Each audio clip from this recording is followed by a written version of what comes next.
In FluencyLink, students may be put into classes and groups. In most cases, you'll be able to select classes, groups, or individual students when assigning content, assessments, and homework. Class is where you roster students and is mandatory for creating student accounts on FluencyLink. This collection of students should match your real classes. A group is optional.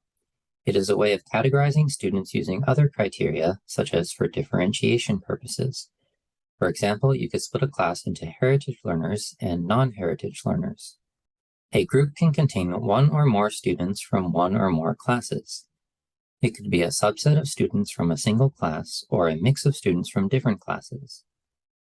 To create a group, log into your FluencyLink account in a select group from the sidebar.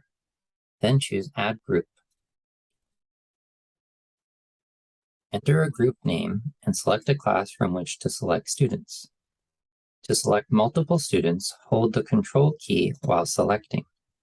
To select a range of students, select the first student, hold the Shift key, then select the last student.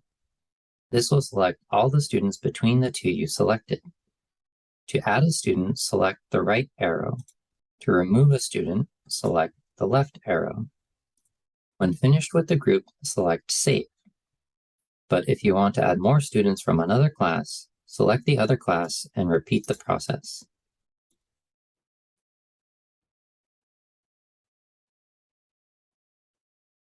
Click on a group name to view the group. Click on the student number to view the list of students in the group. Click here to edit a group. You can edit the group name and add or remove students as described previously. Finished editing, click Save. If you try to delete a group containing students, you'll see a message saying you must remove all the users from the group first. To do that, go back into Edit, select the first student, and again hold the Shift key, select the last student.